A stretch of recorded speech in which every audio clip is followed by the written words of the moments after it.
Uh-huh. But the Senate is composed supposedly of the wise old men.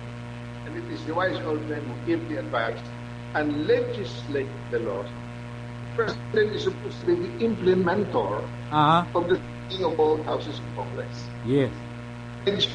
Medyo nagkukulangan tayo dito. We are lacking in the recognition of the roles of the ones running it. I made a very earnest attempt when I ran for Vice President to President Ramos. Yes. I lost to the movie actor. And when I ran for President, again, I lost to the movie actor. Medyo nagtatampo na ako. But I'm saying, I don't think this is a time for, hindi na ito para sa akin eh. This is for future generations. And I don't time for tampo. There is another opportunity coming up, and I would like to be heard. Kung ganon lang din ang ating, if we are to continue electing people who have different ideas, then nothing is going to happen economically to this country. Because to much as I do not like to criticize people, the values between what I believe in and those who have prevailed over me in the past are very different. All right. Okay. So, Lito Osmeña, former Cebu governor, and succeeded in giving Cebu its first economic boom in many years. Maganda po yung mga plano ninyo pagka kayo naging senador. But meron pong mga nagtatanong sa amin, Don Lito Osmeña, paano magkakaroon ng pagkakataong mananalo? Dala-dalawang Osmeñang tumatakbo. Baka malito daw ang tao sa kung sinong Osmeña ang kanilang iboboto. What can you say about that? Before the advent of computerization, before the advent of this new system, talagang difficult to have two of the same family name running for office because right Osmeña only, invalid yun. Ngayon, both names will appear in the ballot. So you can choose to vote for two Osmeñas or only one, depending again on the perception or the past performance that each of us could show. Yes. I am not in competition with my cousin. Matter of fact, I have said I will vote for him. Yes. I am just saying that when many members of the family volunteer to defend the country and join the armed forces, you are admired. Why should not be admired if many want to serve in another capacity, not necessarily anymore? But stand for progress. Alright. So, ano po ang advice ninyo sa mga nagnanais na si Lito Osmeña ang kanilang maihalal dito po sa darating na halalan?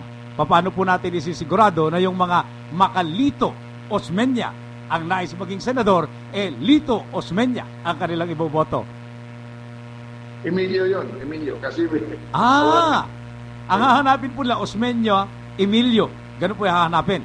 Emilio ang hanapin. Emilio. And we will have a number. I'm not sure yet what number I will be.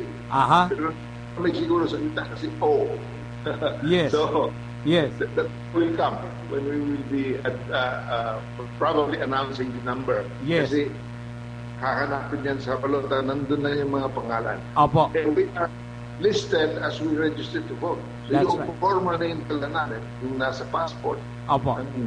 doon sa balota. In my case, it's like again, Emilio Aguinaldo. Yes. Opo. Pwede po ba naming matanong si Mrs. Osmeña? Yes, ma'am. Ano po nararamdaman ng isang Mrs.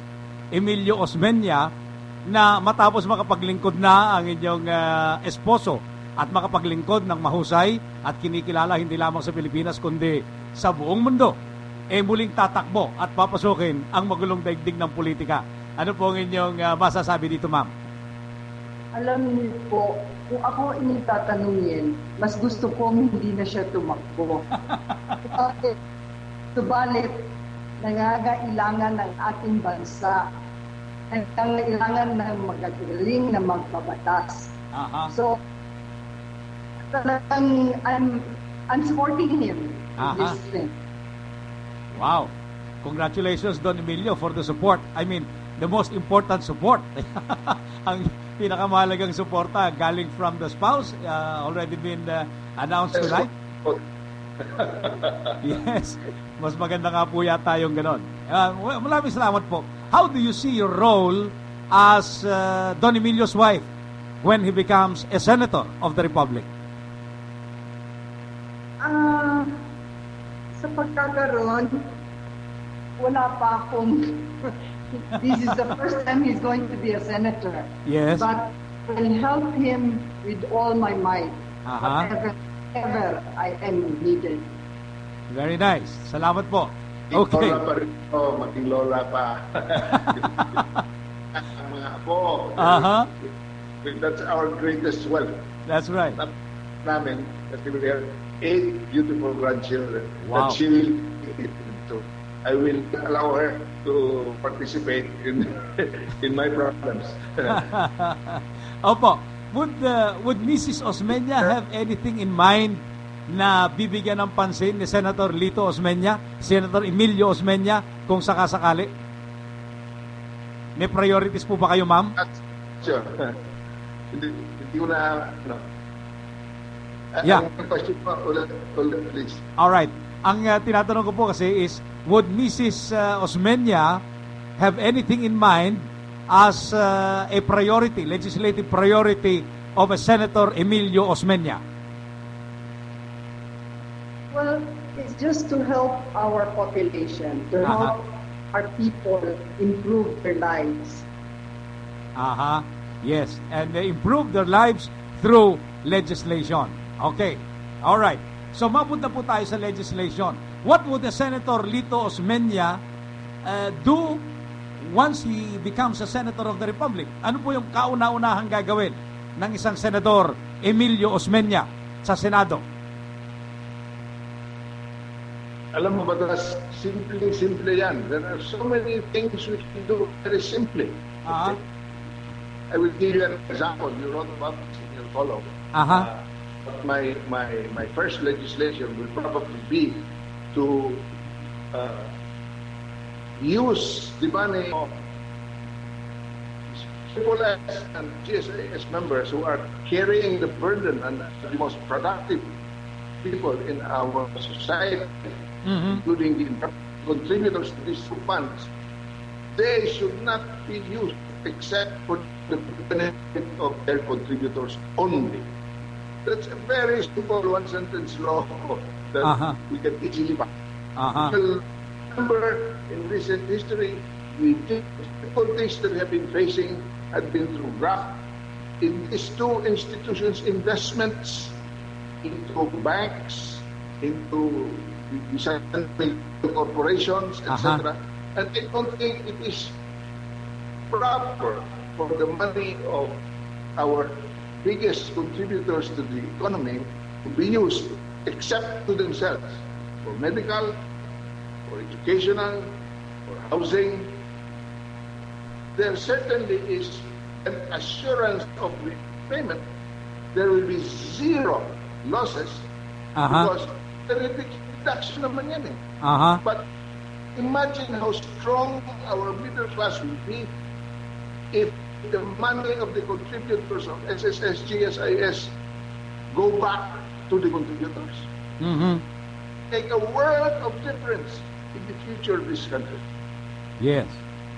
That's a common sense legislation that should have been done a long time ago. Ang magiging problema po yata niyan is mukhang ginagamit po ang pondo ng SSS at GSIS para sa mga pangangailangang pera ng ilang mga malalapit na negosyante sa mga nasa kapangyarihan sa Malacanang. Mukhang yun po ang malaking problema ng SSS at GSIS Senator Emilio Osmeña.